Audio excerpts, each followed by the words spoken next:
Kecerdasan buatan, atau AI. Pertanyaan besarnya adalah, apakah ini ancaman beneran, atau cuma ketakutan yang digede-gedein? Nah, ini bukan lagi cerita fiksi ilmiah loh. Justru, yang paling sengit berdebat sekarang, ya para penciptanya sendiri. Oke, yuk kita bedah bareng-bareng. Oke, kita mulai dari pernyataan yang, cukup bikin kaget. Di tahun 2014, jauh sebelum ada yang namanya ChatGPT, Elon Musk udah ngasih peringatan keras ini. Dulu mungkin banyak yang mikir, lebay banget. Tapi sekarang, peringatan itu rasanya makin relevan ya. Dan rasa takut ini bukan omong kosong. Coba bayangin, Geoffrey Hinton yang dijuluki Bapak Baptis AI, baru aja resign dari Google. Kenapa? Biar dia bisa bebas ngomongin bahaya teknologi yang dia bantu ciptakan sendiri. Dan yang lebih bikin merinding lagi, ada statistik ini. Setengah dari peneliti AI, ini orang-orang yang paling ngerti loh, percaya ada kemungkinan 10% atau lebih manusia bisa punah gara-gara kita nggak bisa ngendalin AI. Kedengerannya kayak plot film kiamat ya kan? Tapi, faktanya, AI itu bukan lagi teknologi masa depan. Ini udah jadi bagian dari hidup kita sehari-hari. Sering banget tanpa kita sadari. Coba dipikirin, filter yang bikin muka kita aneh-aneh di TikTok, itu AI. ChatGPT yang bisa nulis esai atau bahkan coding, ya AI juga. Mobil yang bisa nyetir sendiri, rekomendasi lagu, sampai tools canggih buat edit foto, semuanya itu pakai AI. Intinya, AI itu meniru cara kerja otak kita. Dia belajar dari data buat ngenalin pola, bikin prediksi, dan ngerjain tugas-tugas yang makin lama makin rumit. Oke, kalau AI sebegitu gunanya, terus bahayanya di mana dong? Nah, buat benar-benar nangkap inti dari ketakutan ini, ada satu studi kasus yang pas banget. Sebuah film yang bukan cuma buat hiburan, tapi juga semacam eksperimen pikiran yang dalam banget soal kesadaran dan manipulasi. Kita bakal bedah film Ex Machina. Jadi, film ini tuh intinya ngebahas satu konsep kunci dalam dunia AI. Namanya Turing Test. Semacam ujian buat nentuin apakah sebuah mesin itu beneran punya kesadaran atau enggak. Ceritanya simple tapi ngena banget. Ada Caleb, seorang programmer, yang dapat kesempatan buat ngabisin waktu seminggu di rumah terpencil milik bosnya yang super jenius, Nathan. Nah, tugas si Caleb ini adalah ngobrol sama ciptaan terbaru Nathan, robot AI bernama Ava. Tujuannya satu, nentuin apakah Ava ini beneran sadar atau cuma simulasi yang canggih banget. Tugas si Caleb ini pada dasarnya adalah versi modern dari sebuah tes yang terkenal banget di dunia ilmu komputer dan juga filsafat. Namanya Turing Test, dari seorang matematikawan jenius, Alan Turing. Idenya simpel aja. Kalau sebuah mesin bisa ngobrol sama manusia, dan manusia itu nggak bisa bedain apakah dia lagi ngobrol sama mesin atau sama manusia lain, ya berarti mesin itu lulus tes kecerdasan. Nah, yang menarik banget itu cara Turing pertama kali ngerancang tes ini. Dia nyebutnya permainan imitasi. Bayangin ada 3 pemain. Pemain C, si interrogator, ada di ruangan lain dan cuma bisa komunikasi lewat teks. Tugasnya, cari tahu mana yang cowok dan mana yang cewek dari 2 pemain lainnya. Pemain B, si cewek, harus jawab jujur. Nah, kuncinya di sini nih. Pemain A, si cowok, harus bohong dan berusaha yakinin si interrogator kalau dia itu cewek. Disinilah letak kejeniusannya. Turing bilang, gimana kalau pemain A, si cowok yang pura-pura tadi, kita ganti sama mesin?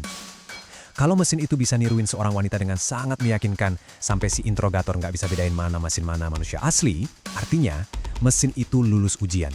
Dia udah nunjukin kemampuan berpikir. Tapi lulus Turing Test ini malah memunculkan pertanyaan yang jauh lebih dalam dan lebih susah dijawab. Apa mesin itu beneran sadar atau dia cuma jago banget mensimulasikan kesadaran? Debat ini nyerempet kedua pandangan filosofis besar.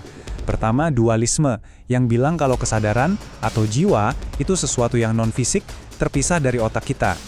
Di sisi lain, ada materialisme, yang anggap kesadaran itu murni hasil dari proses rumit di dalam otak. Jadi otak itu ya mesin biologis yang super canggih. Kalau pandangan materialisme ini benar, secara teori, harusnya kita bisa dong bikin mesin yang sadar. Dan ini bukan lagi cuma debat teori loh, ada kasus nyata. Seorang engineer Google, Blake Lemoine, dipecat gara-gara dia ngaku kalau chatbot AI eksperimental mereka, Lambda, udah punya kesadaran. Salah satu yang bikin dia yakin, si Lambda ini bilang dia takut dimatikan. Pertanyaannya, itu perasaan beneran? Atau cuma simulasi canggih yang dia pelajari dari triliunan data percakapan manusia? Nah, disinilah muncul argumen tandingan yang paling terkenal. Namanya argumen kamar Cina. Coba bayangin, kamu ada di dalam ruangan tertutup. Kamu sama sekali nggak bisa bahasa Mandarin. Terus ada orang dari luar nyelipin kertas berisi pertanyaan dalam bahasa Mandarin. Tapi di dalam ruangan, kamu punya buku panduan super tebal yang ngasih tahu kalau dapat simbol ini, balas dengan simbol itu. Kamu ikutin aja aturannya, tulis jawaban yang benar, terus selipin lagi keluar. Buat orang di luar, kelihatannya kamu ngerti bahasa Mandarin. Padahal, kamu sama sekali nggak ngerti kan? Kamu cuma ngikutin aturan, memanipulasi simbol. Nah, banyak kritikus bilang, inilah yang AI lakukan. Dan ini ngebawa kita balik lagi ke Ex Machina dan plot twistnya yang keren banget. Film ini seolah-olah ngasih tahu kita, kalau kita terlalu sibuk mikirin soal kesadaran, kita bisa-bisa kelewatan bahaya lain yang jauh lebih nyata dan ada di depan mata.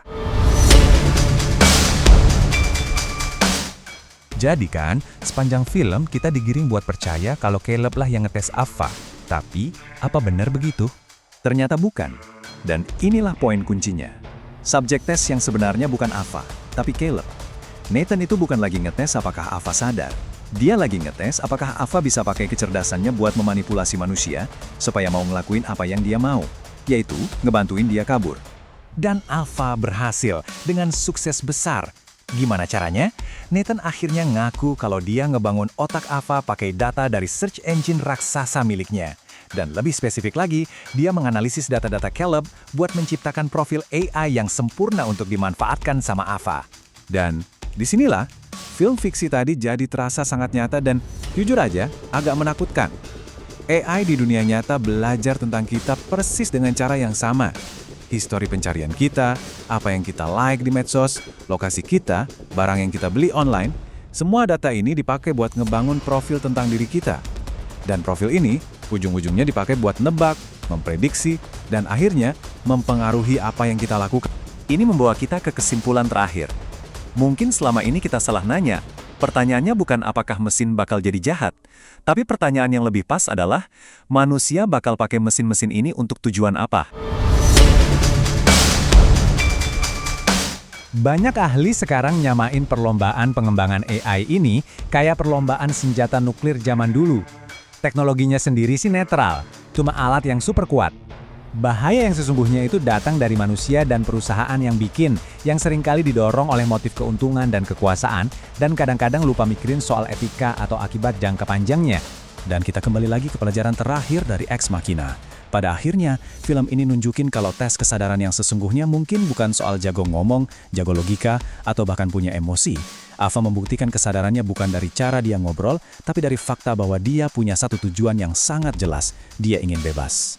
Ini seakan-akan ngingetin kita kalau makhluk yang sadar itu punya tujuan. Jadi, selagi kita mikirin masa depan mesin-mesin ciptaan kita, mungkin ada baiknya kita juga ngaca ke diri sendiri. Mesin itu belajar dari data yang kita kasih, dan jalanin tujuan yang kita tentuin. Jadi, pertanyaannya kembali lagi ke kita. Apa tujuan Anda?